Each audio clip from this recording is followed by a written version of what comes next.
కావాలి వ్యవసాయం మన భవిష్యత్తు కోసం. నేను మీ ఆదర్శ రైతుని, మీకు అందుబాటులో ఉండే రైతుని. మీరు ఫస్ట్ టైం కనుక మన ఛానల్ని చూస్తున్నట్లయితే ఛానల్ని సబ్స్క్రైబ్ చేసుకోండి. అలాగే లైక్ అండ్ షేర్ చేయండి మన వీడియోస్ని. ఇంకా ఈరోజు చూసినట్లయితే ఈరోజు రెండో రోజు. మనమైతే నిన్నైతే టమాటో నాటాము సాహు అని.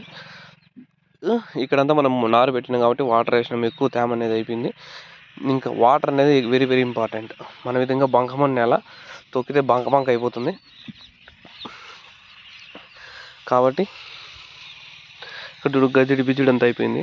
మనం నీళ్ళు డ్రిప్ మందులన్నీ ఎక్కించుకోవాల్సి వస్తుందండి ఇక్కడే. నార్మల్గా అయితే ముందైతే ఎర్ర నేలలో అయితే చేసినాము. ఈసారి ఎర్ర నేల కాకుండా బంకమట్టి నేలలోకి వచ్చాము. మళ్ళీ ఎందుకు వచ్చామంటే మెయిన్ రీజన్ ఏమంటే ఇక్కడ వాటర్ అనేది కొంచెం తక్కువైనా చెట్టు అనేది బతకడానికి ఆస్కారం ఎక్కువ ఉంటుంది. అంటే వాటర్ కంటెంట్ ఒక రోజు లేట్ అయినా చెట్టు అనేది తట్టుకునే కెపాసిటీ ఎక్కువ ఉంటుంది. అలాగే మనకి ఎర్ర నేలలు కూడా ఉంటాయి. ఎర్ర నేలలు కూడా నాటుకోవచ్చు, ఏ నేల అయినా నాటుకోవచ్చు. వాటర్ అనేది ఇంపార్టెంట్. ఎండాకాలం కాబట్టి వాటర్ ఎక్కువ కావాల్సి వస్తుంది. అలా చేసాము. ఇంక ఈరోజైతే మనమైతే ఇంకేం చేసేది ఉండదు. మొక్కలు కూడా అయితే ఎక్కడ నాటేది ఉండదు. అసలైతే ఎక్కడ ఒక మొలక కూడా చనిపోలేదు. మీరు నాటేటప్పుడే చూసుకోవాలి. మొలక అనేది కరెక్ట్గా మిడిల్లో నాటుకోవాలి. ఈ హోల్కి కరెక్ట్గా మిడిల్లో నాటుకోవాలి. ఈ ఆకు అనేది దీని మీద పడకూడదు, మన పట్ట మీద కూడా పడకూడదు. ఇది వైట్ది కాబట్టి పైన కూడా కొంచెం హీట్ అనేది లేట్గా తీసుకుంది కాబట్టి ఏం ప్రాబ్లం ఉండదు. నల్ల కవర్లు వేసినారనుకో, ఎండాకాలం నల్ల మల్చింగ్ షీట్ వేసినారనుకో అయిపోతాం.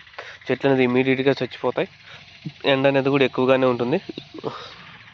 ఎండ అనేది ఎక్కువ ఉంటుంది కాబట్టి ఇప్పుడే 9 గంటలు కూడా కాకనే విపరీతమైన ఎండ అనేది స్టార్ట్ అయిపోయింది. మనకి కెమెరా కూడా సరిగ్గా రావడం లేదు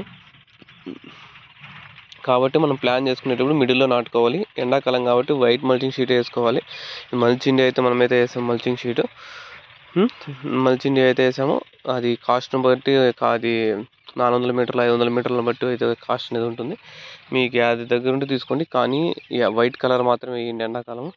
చలికాలం అయితే నల్లది వేసుకున్నా పర్వాలేదు. ఇంక ఇది ఈరోజైతే మనమైతే ఏం చేసేది ఉండదు. చెట్టు అయితే ఎక్కడ చనిపోలేదు. మనమని కరెక్ట్గా మిడిల్లో నాటాము. సాయంత్రం ఇప్పుడు నాటేటప్పుడు మీరు ప్లాన్ చేసుకుని టమాటా చెట్లు నాటేవాళ్ళు సాయంత్రం 3 గంటలకైతే నాటండి. 3 నుంచి స్టార్ట్ చేసి 6 వరకు అయితే కంప్లీట్ అయ్యేట్టుగా చూడండి. 6 కంప్లీట్ అయిపోయింది అనుకో, మనకు రాత్రి అంతా కూలింగ్ ఉంటుంది. చెట్లు అనేది చచ్చిపోయేదానికి ఛాన్సెస్ అనేది తక్కువ ఉంటుంది.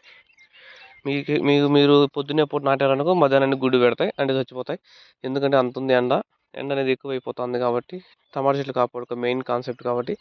మాకు కరెంట్ అనేది మార్నింగ్ కరెంట్ 6కి వస్తే సాయంత్రం 3 వరకు ఉంటుంది. కొన్నిసార్లు 11కి వచ్చిన సాయంత్రం 6 వరకు ఉంటుంది. అలాంటి పీరియడ్లో నాటాలి.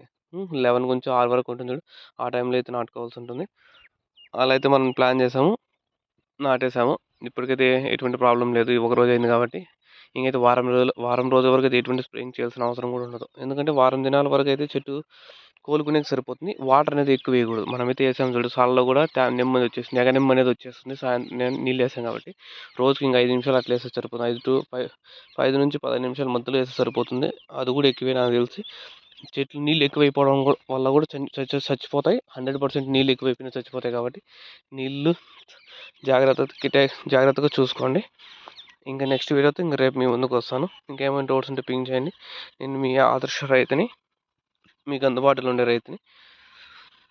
ఇంకేమైనా డౌట్స్ ఉంటే కామెంట్ చేయండి. వాట్సాప్ నెంబర్ కూడా ఉంది. అంతే ఈరోజుకి ఎండ కూడా ఎక్కువ అయిపోయింది. చూడాలి మనం ఇంకేం చేస్తుందేమో పంట చూద్దాం. ఎండాకాలం ఏ విధంగా వస్తుందో అప్డేట్ చేస్తుంటాను మీకు. మీరు ఏ విధంగా చేస్తారో నేను ఏ విధంగా చేస్తాను. మీకు నాకు డిఫరెన్స్ ఏమనేది మీ పంటకు మా పంటను చూసి తెలిసిపోతుంది కాబట్టి చూద్దాం. Okay, please share and subscribe our channel Adarsha Raitu, మీకు అందుబాటులో ఉండే రైతుని. Thank you all farmers. Bye.